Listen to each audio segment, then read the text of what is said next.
Dear students, it's very good evening to all of you. सबसे पहले तो मैं क्षमा चाहूँगा आप सभी प्यारे बच्चों से, क्योंकि हमने कहा था कि 6 बजे मैं स्टेनोग्राफर ग्रुप डी का सॉल्यूशंस का वीडियो मैं डाल दूंगा ग्रुप में, लेकिन मैं थोड़ा लेट हो गया, इसलिए मैं क्षमा चाहता हूँ। खैर, नाउ हम लोग को डिले नहीं करना चाहिए क्योंकि वी आर ऑलरेडी लेट। तो जैसा कि जानते हैं कि स्टेनोग्राफर ग्रुप डी में जो 2005 में ये क्वेश्चन किया गया था, इसमें 10 एरर्स दिए गए हैं, find out the error parts. और इसके पहले क्वेश्चन हैं, the people of ancient India were more civilised than ancient Europe. तो हमने एक आपको सॉफ्ट ट्रिक दिया था कि देन के पहले अगर ऑफ रहेंगे तो देन के ठीक बाद आपको दैट ऑफ या दोज ऑफ लगाना होगा। अगर ऑफ के पहले सिंगुलर नाउन रहेगा तो देन के बाद दैट ऑफ लगेगा। अगर ऑफ के पहले प्लूरल नाउन रहेगा तो देन के तुरंत बाद आपको दोज ऑफ लगाना होगा। तो जैसा कि आप देख रहे हैं कि पीपल एक प्लूरल नाउन है ऑफ के पहले, तो पीपल के लिए यहाँ पे दो जाएगा और ऑफ आपको लगाना ही लगाना है। तो इस तरह से हम कह सकते हैं कि इसके जो एरर हैं, the people of ancient India were more civilised than those of ancient Europe.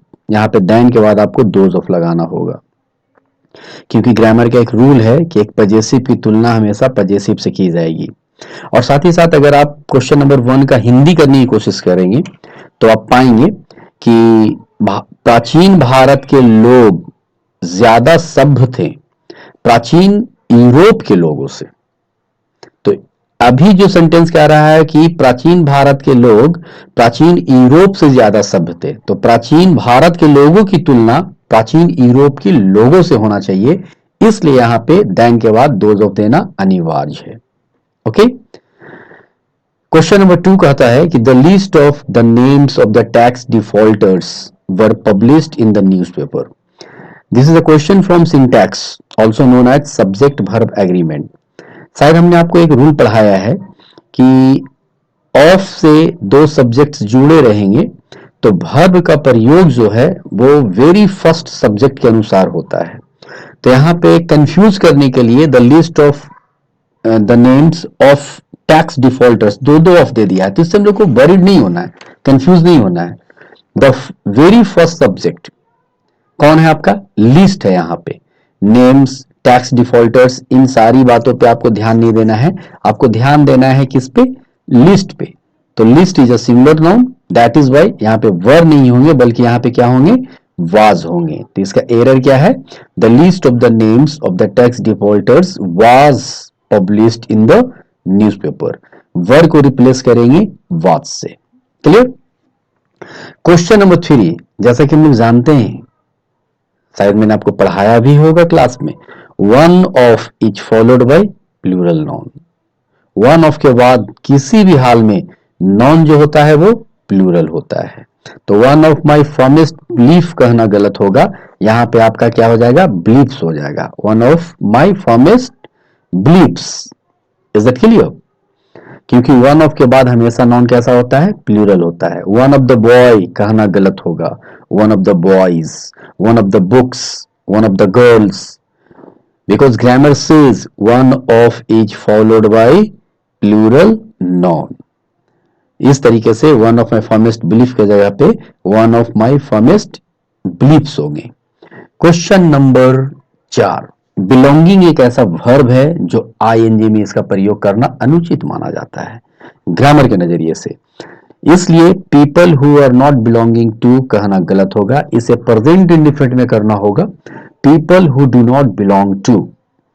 People who do not belong to, because belong एक ऐसा वर्ब है जिसका प्रयोग आईएनजी में नहीं करते हैं, अर्थात कंटिन्यूअस टेंस में नहीं करते हैं। इस तरीके से बिलोंगिंग को हटाएंगे और इसे प्रेजेंट इंडिफिनिट में ले जाने के लिए आर नॉट के जगह पे डू नॉट बिलोंग टू करना होगा। People who do not belong to any nationalist party want to divide the country. Clear है? Question number 4। क्वेश्चन नंबर 5 तो हाइट हो गई भाई। अब देखिए ना, हमने बतलाया होगा सिंटैक्स के रूल में कि अगर दो सब्जेक्ट्स नाइदर नॉर, आइदर और, not only but also say जुड़े रहेंगे तो वर्ब हमेशा सेकंड सब्जेक्ट अर्थात नियरेस्ट सब्जेक्ट के अनुसार एग्री होता है। तो यहाँ पे दो सब्जेक्ट्स आपको मिल रहे हैं, neither the principal nor the students.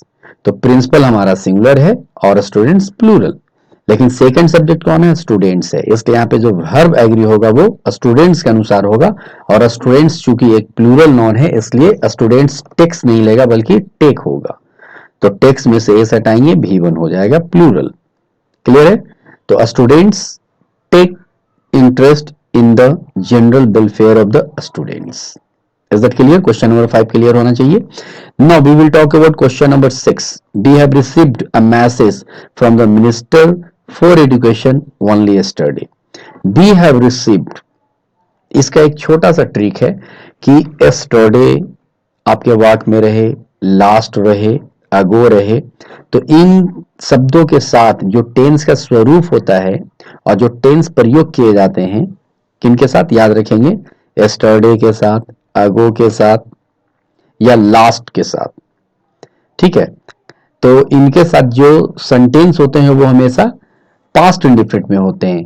तो हैव रिसीव्ड नहीं होगा, आपको क्या करना होगा, इसे पास्ट इंडेफिनिट बनाने के लिए क्या करना पड़ेगा, be received a message from the minister for education only yesterday.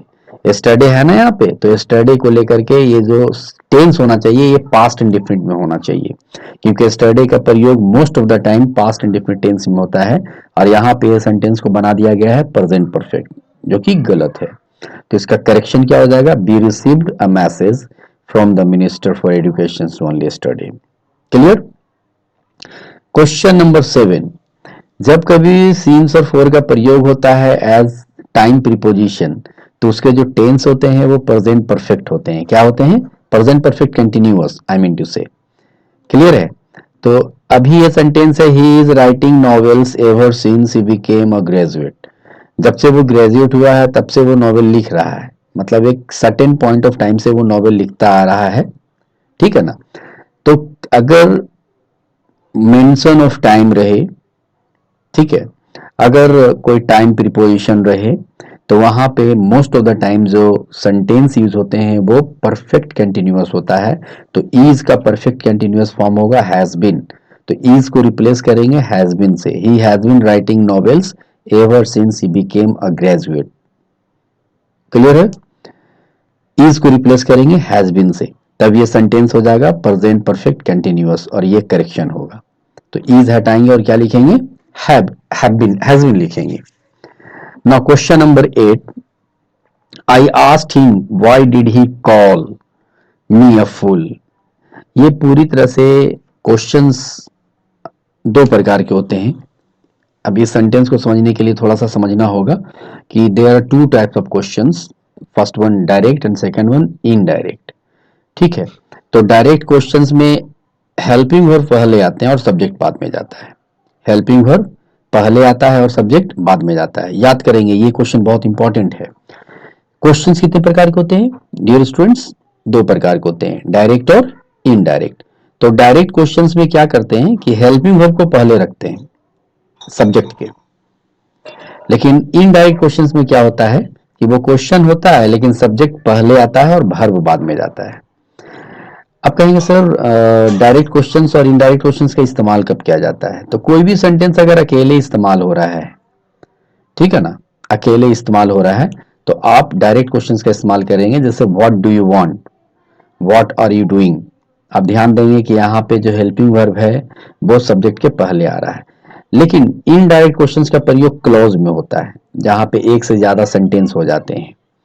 जहां पे एक से ज्यादा सेंटेंस हो जाते हैं तो वहां पे डायरेक्ट क्वेश्चंस का इस्तेमाल ना करें बल्कि इनडायरेक्ट क्वेश्चंस का इस्तेमाल करेंगे। जैसे tell me what do you want, ये कहना गलत होगा, tell me what you want, tell me what you want. उसी प्रकार से ये क्लॉज है ना, आई आस्क्ड हिम एक सेंटेंस हो गया और सेकंड सेंटेंस हो गया why did he call me a fool. तो ये भैया why did he call me a fool कहना गलत होगा, क्योंकि अकेले सेंटेंस में डायरेक्ट क्वेश्चन आएगा। जो सेंटेंस अकेले होगा उसमें डायरेक्ट स्टाइल से लिखेंगे। डायरेक्ट का मतलब होता है कि हेल्पिंग वर्ब सब्जेक्ट के पहले जाता है, और इनडायरेक्ट का मतलब होता है कि जितने भी वर्ब होते हैं क्वेश्चन में, इनडायरेक्ट क्वेश्चंस में, वो सारे वर्ब कहां चले जाते हैं, सब्जेक्ट के बाद। तो I asked him why did he call के जगह पे आपको करना होगा I asked him why he called. Me a fool. I asked him why he called me a fool. तो व्हाई डिड ही कॉल को आपको कन्वर्ट करना होगा why he called, why he called me a fool. क्यों ऐसा हो रहा है?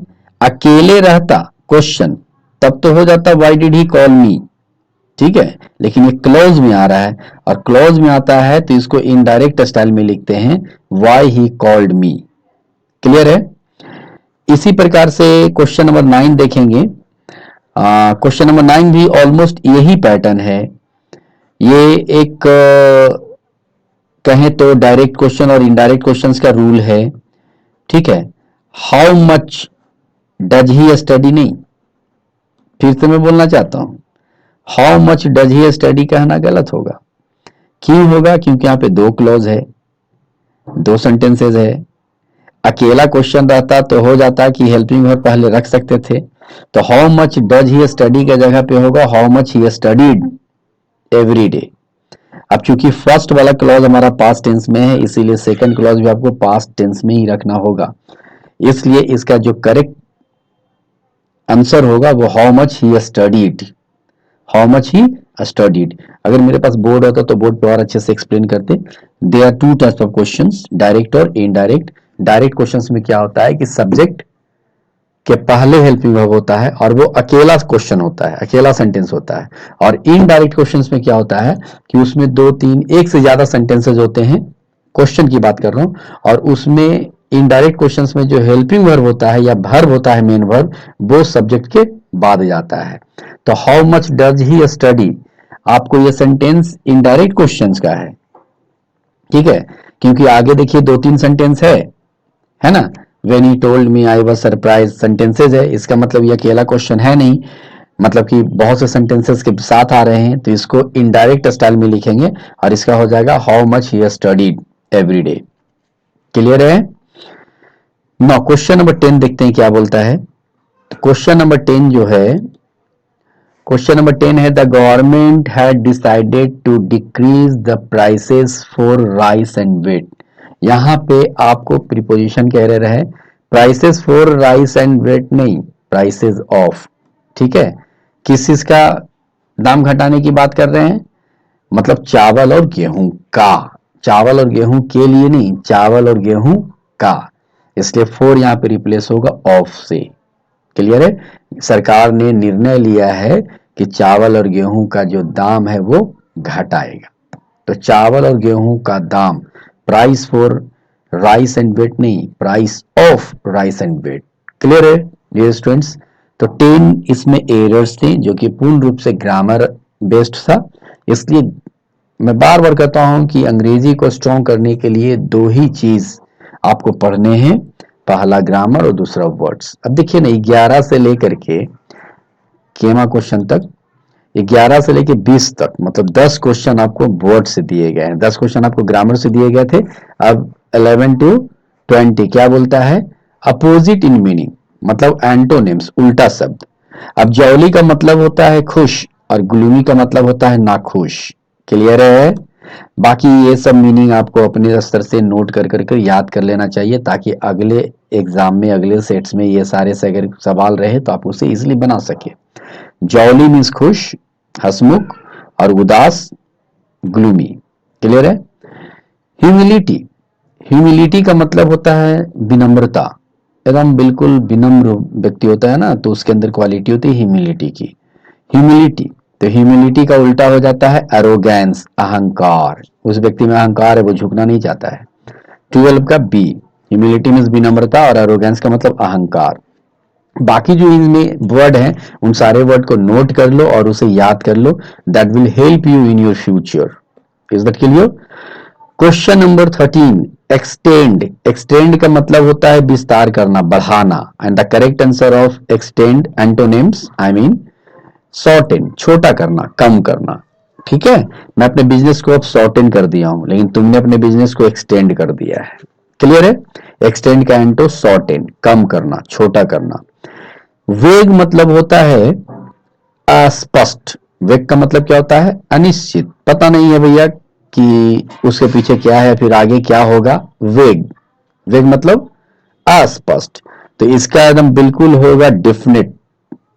नहीं, आप जो भी काम करते हैं वो वेग दिखता है, कैसा दिखता है, वेग दिखता है, तो इसका क्या होगा, सी, डेफिनेट। क्लियर है, क्या प्रयोग करेंगे, डेफिनेट, है ना, वेग का जो एंटो होगा वो डेफिनेट होगा। अब देखो ना, 15 तो हद हो गया भाई, पिछले सेट में भी आया था। कॉन्फिडेंस का उल्टा क्या होता है, विश्वास का उल्टा अविश्वास, है ना, डिफिडेंस। कॉन्फिडेंस का मतलब विश्वास होता है, तो डिफिडेंस का मतलब अविश्वास होता है, मतलब कि विश्वास की कमी, लैक ऑफ कॉन्फिडेंस। क्लियर है, 15 का होगा डिफिडेंस। डाइवर्सिटी, अनेकता, तो अनेकता का उल्टा एकता। क्लियर है, डाइवर्सिटी का उल्टा क्या हो जाएगा, यूनिटी हो जाएगा। डाइवर्सिटी मतलब अनेकता और यूनिटी का मतलब एकता। क्लियर है डियर फ्रेंड्स। नौ, अब देखेंगे हम लोग यहाँ पे क्वेश्चन नंबर 16 की ओर चलते हैं। क्वेश्चन नंबर 16 क्या बोलता है, थोड़ा उसे देख लें। अच्छा, क्वेश्चन नंबर 16 हो गया है। क्वेश्चन नंबर 17 देख लेते हैं। मर्सीलेस, बेरहम। मर्सीलेस का मतलब क्या होता है, बेरहम, है ना। तो इसका कॉम्पैशनेट, कॉम्पैशनेट का मतलब होता है रहम दिल वाला इंसान, ठीक है ना। अब जिसके अंदर रहम दिल है वो कॉम्पैशनेट कहलाएगा, और जिसके पास रहम दिल नहीं है, बेरहम है, वो क्या कहलाएगा, मर्सीलेस कहलाएगा। तो मर्सीलेस का एंटो क्या हो जाएगा, कॉम्पैशनेट। सिमिलरली एक्सेप्शनल, मतलब बहुत ही ज्यादा ज्यादा पाए जाने वाला, है ना, बहुत ही कम, इसका यूजुअल हो जाएगा, है ना। अरे भैया, मतलब कि ये जो उनका जो काम है एक्सेप्शनल है, लेकिन ये जो आप काम करते हैं ये यूजुअल है, हमेशा आप करते रहते हैं इस काम को। बहुत कम समय दिखने वाली चीज, होने वाली चीज को एक्सेप्शनल कर सकते हैं, और जो प्रत्येक दिन नित्य दिन दिख जाता है, हो जाता है काम, उसे क्या कहते हैं, यूजुअल, है ना। एक्सेप्शनल का मतलब असाधारण कर सकते हैं, और यूजुअल का मतलब साधारण कर सकते हैं। क्लियर है। डिलीजेंट, डिलीजेंट का मतलब मेहनती होता है, और इंडस्ट्रियस का भी मतलब मेहनती होता है। हमने 4 वर्ड मेहनती का आप लोगों को सिखाया है, लेबोरियस, हार्ड वर्किंग, डिलीजेंट और इंडस्ट्रियस। क्लियर है। तो डिली सॉरी सॉरी सॉरी हमें सेनो नहीं चाहिए, हमें एंटो चाहिए। तो इसका जो सेनो होगा इंडस्ट्रियस, लेकिन एंटो जो होगा वो लेजी होगा। I am very very sorry, antonyms मांग रहा है ना, तो एंटोनिम्स हो गया लेजी और सेनोनिम्स हो जाएगा इंडस्ट्रियस।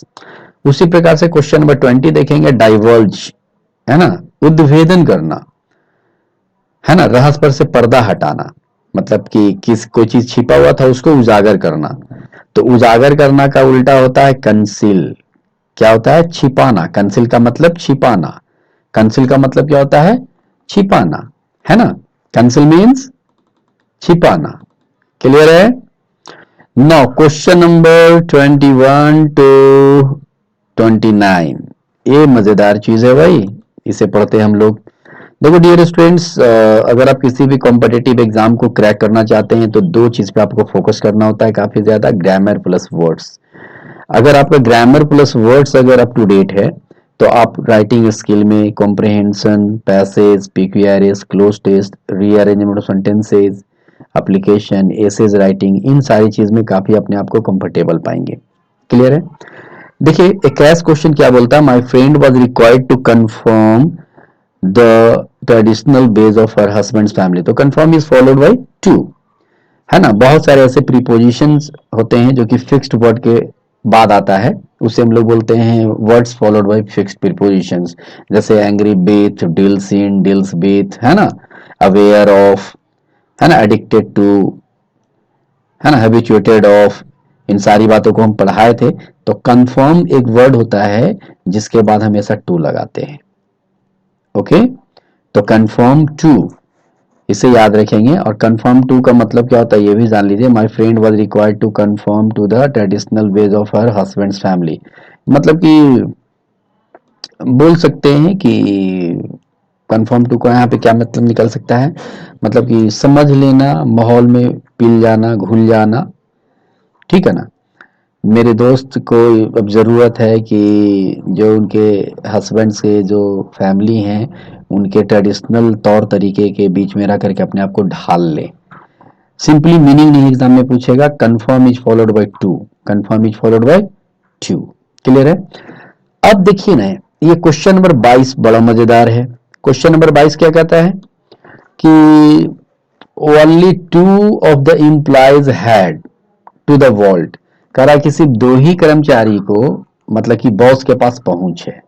तो पहुंच का मीनिंग यहाँ पे अप्रोच भी होता है और एक्सेस भी होता है। अब कौन सा लगाएंगे? दोनों का मीनिंग पहुंच हो रहा है भाई, अप्रोच भी और एक्सेस भी। तो हम इसके बाद वाले प्रीपोजिशन से पकड़ लेंगे। टू हमेशा एक्सेस लेता है। कौन लेता है? Access to. तो यहाँ पे चूंकि टू है, यही क्लियर कर दे रहा है कि मेरे पहले अप्रोच आएगा कि एक्सेस आएगा। तो टू एक्सेस लेता है, तो यहाँ पे क्या हो जाएगा? Access. Only two of the employees had access to the world. सिर्फ दो कर्मचारी को बॉस के पास पहुंच है, पैरवी है। क्लियर है? टू की वजह से यहाँ पे एक्सेस हुआ। Question number 23 is quite easy. Guilty of होता है, guilty is followed by of, guilty is followed by of. The prisoner was found guilty of murder.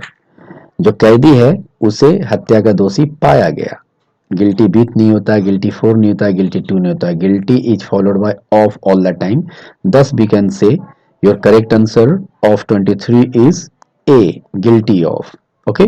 24 turn grey, बाल पकना। डियर स्टूडेंट्स, टर्न ग्रे का मतलब होता है बाल सफेद होना, उजला होना, है ना, भूरा हो जाना, है ना। Her hair was beginning to turn, बोलो, ब्लैक, रेड, व्हाइट, ग्रे, है ना। बहुत से लोग बोलते हैं बाल उजले हो रहे हैं, तो बाल उजला होना का अंग्रेजी होता है टर्न ग्रे, है ना। उसके बाल मतलब सफेद होने लगे थे या फिर शुरू हो रहा था, ठीक है। उसके बाल पकने लगे थे या फिर पक रहे थे। ओके, तो turn grey. Next 25 students to returns books late, नहीं यहाँ पे हु होगा, पहले जान लो ये हु है। हाँ, ये टू गलत लिखा गया, WHO टू हु होगा। Students who returns books late will be fine, है ना। कह रहा है कि जो स्टूडेंट्स बुक को लेट से लौटाएगा उस पे फाइन किया जाएगा। 25 का बी, इसे हम समझाएंगे ड्यूरिंग द क्लास अच्छे तरीके से, है ना। अभी थोड़ा टाइम का शॉर्टेज है इसलिए मैं बता रहा हूँ कि students who returns books late will be find. यहाँ पे टू नहीं है, ये हु है। हाँ, मिस प्रिंटिंग है ये टाइपराइटर्स का। लो भैया 26 आ गया मॉडल्स का क्वेश्चन। मैं क्रिकेट खेले बिना नहीं रह सकता हूँ। I can't help playing cricket, वो यहाँ आए बिना नहीं रह सकती है। सी कांट हेल्प कमिंग हेयर, और उसी से रिलेटेड यहाँ पे क्वेश्चन दे दिया। तो बतलाओ ना भाई, one can is to can not will, क्योंकि हेल्प है ना, हेल्प के पहले कैन नॉट होता है, हम लिखाए थे, याद होगा। सचिन क्रिकेट खेले बिना नहीं रह सकता है, Sachin can't help playing cricket, बताए ना, Sachin can't help playing cricket. तो your correct answer is C, one can not help praising the courage of the people. एक व्यक्ति लोगों की हिम्मत का प्रशंसा किए बिना नहीं रह सकता है। क्लियर है? No 27, C put the letter under the pillow, मतलब कि उसने लेटर को कहां रख दिया भाई? अंडर द पिलो रखा। कहां रखा? Under the pillow. क्लियर है ना? तकिए के नीचे उसने लेटर को रख दिया। सिमिलरली 28, बड़ा मजेदार चीज है यहाँ पे। आंसर इसका ये पता चलता है कि येट जो है, येट, येट एक वर्ड यहाँ पे है लास्ट में, इसका हिंदी होता है अभी तक, और ये हमेशा सेंटेंस के लास्ट में आता है, और ये प्रेजेंट परफेक्ट टेंस में आता है, ठीक है। और इसके साथ निगेटिव सेंटेंस होना चाहिए। डियर स्टूडेंट्स, इसके साथ कैसा सेंटेंस होना चाहिए? Negative sentence. तो 28 का ऑप्शन ऑल निगेटिव नहीं है, सम निगेटिव नहीं है, फ्यू निगेटिव नहीं है, निगेटिव कौन है? नन है। इसलिए योर करेक्ट आंसर क्या हो गया? नन हो गया। ये एक ऐसा कंजक्शन है जो प्रेजेंट परफेक्ट टेंस में आता है, लास्ट में रहेगा, सेंटेंस के लास्ट में रहेगा मोस्ट ऑफ द टाइम, और ये हमेशा निगेटिव सेंटेंस में आता है। कौन सा सेंटेंस में? निगेटिव सेंटेंस में आता है। तो अब गौर से देखिए ना, मामला क्या है यहाँ पे, नन देंगे तब ना निगेटिव होगा। येट की वजह से यह सेंटेंस को निगेटिव करना होगा। ऑल, फ्यू, सम निगेटिव इसे नहीं कर पा रहा है, इसलिए इसका राइट आंसर क्या होगा? नन होगा। None of the students has finished the exam yet, मतलब कोई भी विद्यार्थी अभी तक एग्जाम को फिनिश नहीं किया है। क्लियर? 28। नाउ क्वेश्चन नंबर 29 देख लीजिए। बी आर गुड फ्रेंड्स, हम पहले ही बता चुके हैं, अगर टाइम मेंशन रहेगा और नो रहेगा तो वो कंटिन्यूअस में नहीं जाएगा, ना ही परफेक्ट कंटिन्यूअस में जाएगा। उसे कौन से टेंस में लेकर आएंगे? परफेक्ट टेंस में लेकर आएंगे। एक हमने क्वेश्चन दिया था आपको क्लास में कि आप मुझे कब से जानते हैं, तो आप मुझे कब से जानते हैं क्या बनाते हैं? Since when have you known me, मैं आपको बचपन से जानता हूं, तो इसका क्या बना रहे थे? I have known you since childhood. उसी प्रकार से हम लोग अच्छे दोस्त हैं, वी आर गुड फ्रेंड्स, ये सेंटेंस को अलग कर दीजिए। हम लोग एक दूसरे को बहुत दिनों से जान रहे हैं या फिर लंबे समय से जान रहे हैं। तो मेंशन है यहाँ पे टाइम का और नो है, तभी से ना इंडिफिनिट में लेकर जाएंगे, ना कंटिन्यूअस में लेकर जाएंगे और ना ही परफेक्ट कंटिन्यूअस में लेकर जाएंगे। नो प्लस टाइम वाले सेंटेंस को हमेशा हम लोग परफेक्ट टेंस में लेकर जाते हैं। तो we have known each other for a long time, it means हम लोग एक दूसरे को लंबे समय से जानते हैं। 29 का आंसर बी होगा, क्योंकि बी ही मेरा परफेक्ट टेंस है। क्लियर है डियर स्टूडेंट्स? मैं आशा करता हूं कि ये सॉल्यूशन थोड़ा बहुत आपको कुछ सिखाया होगा। इसी प्रकार के क्वेश्चंस आपके कॉम्पिटिटिव एग्जाम में आते रहते हैं। यहाँ पे दो चीज याद रखना, ग्रामर के कंसेप्ट को याद रखना और जितने भी वर्ड्स हैं उन सारे वर्ड्स को एकदम रट जाइए, याद कर लीजिए, मेमोराइज कर लीजिए।